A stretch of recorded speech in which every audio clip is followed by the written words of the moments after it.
आदरणीय पत्रकारों को नमस्कार। शुरू करें। आप सबको नमस्कार। आज बहुत अहम पत्रकार वार्ता है। आम आदमी पार्टी आदमपुर का उपचुनाव पूरे दम के साथ लड़ रही है। आम आदमी पार्टी हमेशा लोगों से पूछ के उम्मीदवारों को तय करती है। आम आदमी पार्टी के कई उम्मीदवार पिछले काफी समय से मैदान में थे, जो संभावित उम्मीदवार थे। आम आदमी पार्टी ने सर्वे कराया और सर्वे के आधार पर जो सर्वे की रिपोर्ट आई, उसमें अधिकतर व्यक्तियों ने सतेंद्र सिंह जी का नाम एक ऐसे उम्मीदवार के रूप में लिया जो हमेशा जनता के बीच के अंदर रहता है। ये सारी रिपोर्ट पीएससी को भेजी और उस सर्वे के बेस पे पॉलिटिकल अफेयर कमेटी ने सतेंद्र सिंह जी के नाम को क्लियर किया है उम्मीदवार के रूप के अंदर। मैं सतेंद्र सिंह जी को शुभकामनाएं देता हूं। और अब मुकाबला होगा आदमपुर के बेटे, आदमपुर के अंदर रहने वाले, आदमपुर के घर घर के सुख दुख में शामिल होने वाले सतेंद्र सिंह और एक ऐसे उम्मीदवार कुलदीप बिश्नोई जो भारतीय जनता पार्टी की गोद के अंदर अपने गुनाह को छुपाने के लिए आकर बैठे हैं, जो कभी कभी बतौर पिकनिक मनाने के लिए आदमपुर के अंदर आते हैं, जनता के बीच में कभी नहीं रहते, जनता के दुख सुख के अंदर शामिल होते। उसके बीच के अंदर चुनाव होगा। इस देश के अंदर कांग्रेस खत्म होती जा रही है। कांग्रेस या तो जीतती नहीं है, जीतती है तो बिक जाती है। अब मुकाबला सीधे तौर पे एक डर से बचने के लिए भाजपा में शामिल हुए उम्मीदवार कुलदीप बिश्नोई और एक जनता के बीच के अंदर 24 घंटे रहने वाले, आदमपुर के बीच में 24 घंटे रहने वाले सतेंद्र सिंह के बीच में होगा। इस प्रदेश के लोगों ने, आदमपुर के लोगों ने भजन लाल को भी देखा है, कुलदीप बिश्नोई को भी देखा है और अब की बार केजरीवाल के साथ केजरीवाल के काम को देखेंगे। यहां पे ये लड़ाई जो आदमपुर को विकास करने की है, आदमपुर के हर गांव की अपनी समस्याएं हैं, जिसको सतेंद्र सिंह अच्छी तरीके से जानते हैं। लड़ाई हम लड़ेंगे, जीतेंगे और हरियाणा की विधानसभा का रास्ता यहां से खोलेंगे। मेरे साथ में अनुराग ढांडा जी हैं, अशोक तंवर जी हैं, प्रवीण प्रभाकर जी हैं, दिनेश प्रताप जी हैं, हमारे दिल्ली से एमएलए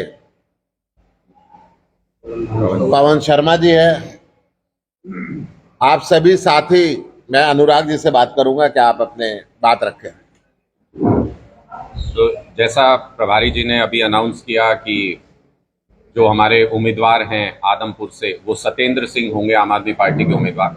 और पार्टी पूरी ताकत के साथ एक ऐसे व्यक्ति को जो आदमपुर के लोगों के बीच में रहता है, ऐसे व्यक्ति को जो आदमपुर के लोगों की आवाज बन गया है, ऐसे व्यक्ति को जो एक आम आदमी की पहचान अब बन गया आदमपुर के अंदर, ऐसे व्यक्ति को, उस व्यक्ति के खिलाफ पूरे संघर्ष, पूरी ताकत के साथ लड़ाएंगे, जो कि आज के दिन में परिवारवाद का सबसे बड़ा उदाहरण बन गया आदमपुर के अंदर, जो आदमपुर के अंदर कभी आता नहीं। आप लोगों को जानकर हैरानी होगी कि शायद कुलदीप बिश्नोई जी ने इस बार पहली बार दशहरा आदमपुर में मनाया है। वो भी इसलिए क्योंकि आदमपुर में हम लोग दशहरे पे मौजूद थे, तो कुलदीप बिश्नोई जी की मजबूरी हो गई कि उनको आदमपुर में दशहरा मनाना पड़ा। कभी तीज त्योहार पे यहाँ होते नहीं है कुलदीप बिश्नोई जी।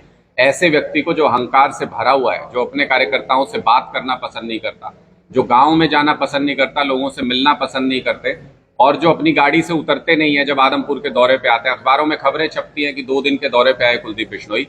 ये 2 ऐसी शख्सियतों के बीच में और 2 ऐसी विचारधाराओं के बीच में मुकाबला होने वाला है, जहां एक तरफ वीआईपी कल्चर है, जो लोगों के बीच में आते नहीं, नेता बन के रहते हैं, अपने परिवार के नाम पे वोट मांगते हैं, और दूसरी तरफ एक आम व्यक्ति है, एक आदमपुर के आम घर से निकला हुआ एक बेटा है, जो लोगों के बीच में रहता है, उनकी समस्याएं हर पल हर वक्त सुनता रहता है।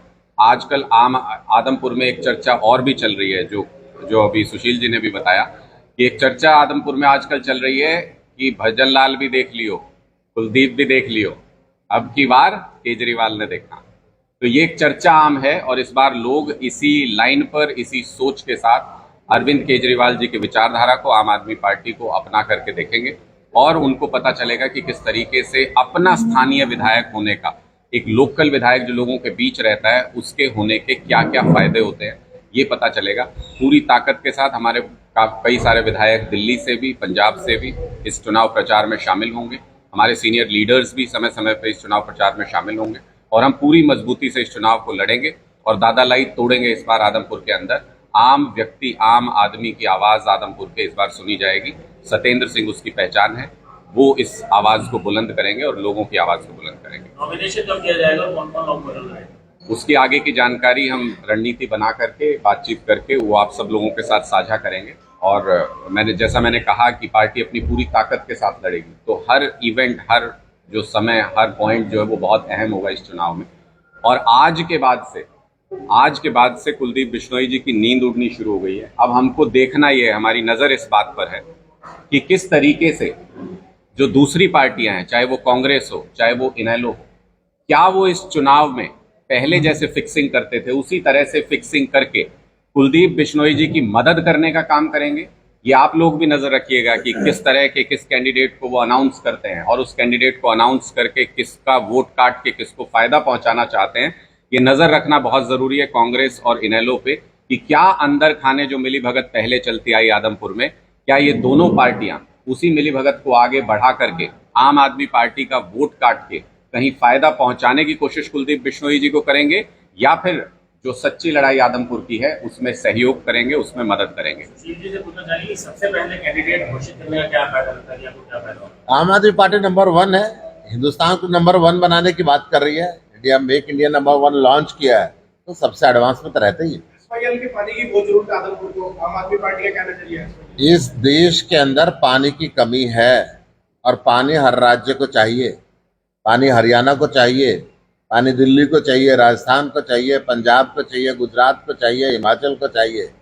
केंद्र सरकार की ड्यूटी बनती है सबको उसके हिस्से का पानी दिलाए। प्रधानमंत्री जी की ड्यूटी बनती है। अरविंद केजरीवाल जी ने कहा था अगर उनके पास हल नहीं है तो उनको चाय पे बुलाएं, वो हल बताएं। कौन से मुद्दों के साथ आम आदमी पार्टी आदमपुर के चुनाव में उतरेगी? अच्छा शासन, लोगों की समस्याओं को दूर करना, अच्छी शिक्षा, अच्छी चिकित्सा। लगातार सवाल उठा चला जा रहा है कि हेलीकॉप्टर लैंडिंग से जो है सत्येंद्र सिंह को पार्टी ज्वाइन करवाई गई। क्या पार्टी के पुराने कार्यकर्ताओं में से कोई काबिल चेहरा जो है आम आदमी पार्टी नहीं? देखिए, सारे जितने भी हमारे संभावित उम्मीदवार हैं, हमारे यहाँ पे चयन प्रक्रिया बहुत आसान होती है, बहुत सिंपल होती है। हम जितने भी संभावित उम्मीदवार चुनाव अनाउंस होने से पहले मौजूद थे, उन सभी का सर्वे आदमपुर के अंदर हुआ है। और सत्येंद्र सिंह आम आदमी पार्टी के उम्मीदवार नहीं है, सत्येंद्र सिंह आदमपुर के उम्मीदवार हैं। आदमपुर ने उनको चुना है कि इस लड़ाई में, जिसमें एक ऐसे अहंकारी व्यक्ति को हराना है जो कॉन्स्टिट्यूएंसी के अंदर कभी आता नहीं, जिसने 24 साल में कोई काम नहीं करवाया, उसके सामने अगर आदमपुर का एक आम व्यक्ति हो तो कौन है जो रिप्रेजेंट कर सकता है आदमपुर को। ये सवाल हमने आदमपुर के लोगों से पूछा था और ये चयन आदमपुर के लोगों ने किया है। आम आदमी पार्टी की हमेशा ये परंपरा और इतिहास रहा है कि हम लोगों से पूछ करके अपने फैसले करते हैं। आदमपुर की जनता ने जिसको हमारा उम्मीदवार बनाया, वही जनता आदमपुर में सत्येंद्र सिंह को विधायक बनाएगी और आम आदमी पार्टी का पहला विधायक आदमपुर से आएगा। दूसरी पार्टी में चल रही है कि दूसरी पार्टी से वोट किया कैंडिडेट और दूसरी पार्टी भी यही कर रही है, आपने भी वही किया। आम आदमी पार्टी कभी किसी कंडीशन पे किसी को ज्वाइनिंग नहीं कराती। आम आदमी पार्टी सर्वे के बेस पे चलती है और सर्वे के बेस पे यहाँ चलती है। अशोक जी, स्कूलों का जो मुद्दा है वो आप लोगों ने सबसे पहले उठाया, तो क्या ये आपको लगता है कि आदमपुर के चुनाव में बड़ा मुद्दा बनेगा? देखिए, लड़ाई तो इसी बात की है, जो हम कह रहे हैं कि एक ऐसा व्यक्ति जो समस्याओं को जानता नहीं है, जो कॉन्स्टिट्यूएंसी में आता नहीं है, कॉन्स्टिट्यूएंसी के बच्चे को अपना बच्चा नहीं समझता है। वो वैसे तो कहने को कहते हैं कि आदमपुर परिवार है मेरा, लेकिन जो बच्चियां स्कूलों के बाहर बैठी हैं, जो बच्चे अपने लिए टीचर मांग रहे हैं, उनको कभी परिवार माना क्या? उनके बच्चे तो विदेश में पढ़े हैं। लेकिन इन बच्चों का क्या, जिनको सरकारी स्कूलों में बहुत ही मिनिमल रिक्वायरमेंट के साथ शिक्षा मिलती थी, उनकी शिक्षा का अधिकार छीन लिया इन लोगों ने। सरकारी स्कूल बंद करने का काम किया, कभी उनको संभाला नहीं, कभी उनकी बात नहीं की। आज आदमपुर का एक ऐसा आम व्यक्ति सामने बन के आया, आम आदमी पार्टी का उम्मीदवार, जो इन लोगों के बीच में रहता है, इनकी समस्याओं को उठाता है। अगर गांव में किसी का दुख दर्द हो उसमें शामिल होता है, किसी खुशी में शामिल होता है, कोई समस्या है उनको सुनता है, जानता है। कुलदीप बिश्नोई जी तो मुझे लगता है कि आदमपुर के सारे गांवों के नाम नहीं गिनवा पाएंगे। अगर उनको अपने आप गाड़ी चलाने को दे दी जाए तो शायद गांवों के रास्ते नहीं ढूंढ पाएंगे। इतने 24 साल यहाँ विधायक रहने के बाद सत्येंद्र सिंह की उंगलियों पे हैं आदमपुर के गांवों के नाम। सत्येंद्र सिंह एक एक गांव में एक एक व्यक्ति को पहचानते हैं, मिलते हैं, उनकी समस्याओं के बीच में जाते हैं, उनको सुलझाते हैं। और अगर स्कूलों की समस्या को कोई समझ सकता है और सुलझा सकता है, अगर इन गरीब बच्चों की आवाज कोई बन सकता है, तो सत्येंद्र सिंह बन सकते हैं, एक आम आदमी बन सकता है। कभी भी वीआईपी कल्चर को मानने वाले विधायक नहीं बन सकते। पंजाब में आप लोगों ने कोई मोबाइल रिपेयर करने वाला है, कोई संस्कृत वाला है, उनको टिकट, लेकिन यहाँ पे आम आदमी को भी टिकट मिलनी चाहिए। आम आदमी की परिभाषा आप लोगों की नजर में क्या है? आम आदमी वो होता है जो वीआईपी कल्चर का इस्तेमाल नहीं करता है। आम आदमी वो होता है जो अपनी मेहनत की कमाई के साथ अपना गुजारा करता है। वो अमीर भी हो सकता है, वो गरीब भी हो सकता है, वो किसी भी जाति से हो सकता है, वो किसी भी धर्म से हो सकता है। आम आदमी की श्रेणी में वो आते हैं। और खास आदमी की श्रेणी में कौन आते हैं? जो अपने परिवार के नाम पे वोट मांगते हो। खास आदमी की श्रेणी में कौन आते हैं? जो लोगों से मिलना जुलना पसंद नहीं करते हो, वीआईपी कल्चर में रहते हो, जिनके ऊपर 200 करोड़ का इनकम टैक्स का केस चल रहा हो, जो उस केस को सेटल करने के लिए पार्टियां बदलते हो, ऐसे लोग खास आदमी की श्रेणी में आते हैं। आम आदमी की श्रेणी में हर वो व्यक्ति आता है जिसने ईमानदारी के साथ अपना काम करके अपना गुजारा किया, अपना घर बसाया, अपने पैसे कमाए और अपनी मेहनत कर रहा है। तो मुझे लगता है कि सत्येंद्र सिंह आम आदमी की परिभाषा में बिल्कुल फिट बैठते हैं और कुलदीप बिश्नोई वीआईपी की परिभाषा में बिल्कुल फिट बैठते हैं। एक बार अशोक तंवर जी अपनी बात रख लेंगे। अशोक जी, आपसे सवाल करते हैं, फ्री का जो नारा है आम आदमी पार्टी का, इससे कितना फायदा देखते हैं? देखिए, सबसे पहले तो मैं अरविंद केजरीवाल जी का और पीएसी का बहुत बहुत धन्यवाद करता हूँ कि एक अच्छे और संघर्षशील उम्मीदवार को, जो लंबे दशक, करीबन 1 दशक से अगर कोई आदमपुर में सबसे ज़्यादा सक्रिय है लोगों के बीच में, तो वो सत्येंद्र सिंह है। और एक साथी अभी बोल रहे थे कि भाई वहाँ से लिया इसके लिए है। जब पार्टियां, राजनीतिक पार्टियां साठगांठ करती रहेंगी, आज तक कुलदीप बिश्नोई हो या कई ऐसे घराने राजनीति में हरियाणा की पनपे हैं, तो उसका कारण ये है कि वो बार्टरिंग कर लेते हैं, अदला बदली कर लेते हैं सीटों की। अरविंद जी, ऐसा नहीं कि अरविंद जी उनको नहीं जानते थे या वो अरविंद जी को नहीं जानते थे। अरविंद जी भी ये कर सकते थे, आम आदमी पार्टी भी ये कर सकती थी, लेकिन उन्होंने नहीं किया। 2012 का लोकसभा चुनाव, उसके बाद के विधानसभा चुनाव जितने भी हुए, उसमें मैं समझता हूं कि सेटिंग के माध्यम से जीतते रहे। पहली बार एक सशक्त उम्मीदवार, और भाजपा ने भी यही किया। पिछली बार अगर टिकट कटी सत्येंद्र सिंह की, लेके क्यों आए थे उनको कि भाई हम चुनाव लड़वाएंगे, लेकिन सेटिंग करी, फिर वो कर दिया। तो मजबूत उम्मीदवार की जरूरत थी और वो आम आदमी पार्टी ने देने का काम किया। जहां तक और जो दूसरे सवाल है, मैं समझता हूं कि चाहे वो फ्रीबी का मामला हो, ये किसी को फ्रीबी लग सकती है, लेकिन किसी को ये जीवन उसका बदल सकती है, उसका सशक्तिकरण कर सकती है, उनकी आने वाली जनरेशन का, भावी पीढ़ियों का सुधार कर सकती है। तो आम आदमी पार्टी बेहतर शिक्षा, स्वास्थ्य, रोजगार, इन तमाम उसको लेकर के एक नया मॉडल गवर्नेंस का उन्होंने दिया है, विकास का दिया है, जो पूरे भारतवर्ष ने जिसको अडॉप्ट किया है। और धीरे धीरे आप देख रहे हैं, मैं समझता हूं कि इस चुनाव के बाद आम आदमी पार्टी इस हरियाणा का मजबूत विकल्प और विपक्ष दोनों होगा। और जो पार्टी, जैसे इलाहाबाद के अंदर हुआ, भारतीय जनता पार्टी को लोगों ने नकारने का काम किया और कांग्रेस की जमानत जब्त करवाई, तो आदमपुर की जनता, हमें पूरा यकीन है कि जिस तरीके से कांग्रेस चल रही है और जैसे साठगांठ की राजनीति हो रही है, उसमें यहाँ भी आदमपुर में जमानत जब्त होगी और आम आदमी पार्टी का उम्मीदवार जीत करके आएगा। जो पुरानी समस्याएं हैं उसको दूर करेंगे और हम केवल दिखावा और ढकोसला नहीं करेंगे, जो कहेंगे वो करके दिखाएंगे। धन जी, सत्येंद्र जी को नहीं ले जा रहे। सत्येंद्र जी आपके बीच में हैं, आप उनका फोन नंबर घुमाओ और बात कर लो। यही होंगे, आसपास ही होंगे, वो कार्यकर्ता मीटिंग में मौजूद हैं, कार्यकर्ता सारे हमारे वहां पर। हरियाणा के मुख्यमंत्री जंगल सफारी बनाने के लिए विदेश में घूम रहे हैं, विदेश से इन्वेस्टमेंट की समझौता करने के लिए घूम रहे हैं।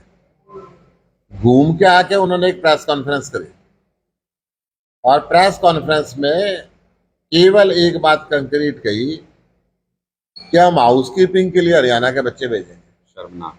बहुत शर्म की बात है पोछा लगाना। कि सिर्फ सफाई कर्मचारी बनाने के लिए, पोछा लगाने के लिए हरियाणा के बच्चों को भेजेंगे। मैं आपको वीडियो उनकी सुनाना चाहूंगा जिसके अंदर सिर्फ एक ही बात उन्होंने कही इन्वेस्टमेंट के नाम पे कि मैं हाउसकीपिंग के, सफाई कर्मचारी के, पोछा लगाने वाले हरियाणा के युवकों को विदेश में भेजूंगा। ये बहुत गंभीर शर्मनाक बात है। मुख्यमंत्री जी को आपके चैनल के माध्यम से मैं कहना चाहता हूं, हरियाणा के अंदर वो प्रतिभा रहती है जो दुनिया की शक्ल बदल सकती है। वो टेक्नोलॉजी के अंदर छात्रों को भेजो, उच्च शिक्षा के अंदर छात्रों को भेजो, अच्छे मैनेजर और एडमिनिस्ट्रेटर बना के छात्रों को भेजो। यहाँ तो आप पेपर लीक कराते ही हो और विदेश में भी उनको सफाई कर्मचारी बना के भेज रहे हो। ये बहुत शर्मनाक बात है। धन्यवाद। बहुत बहुत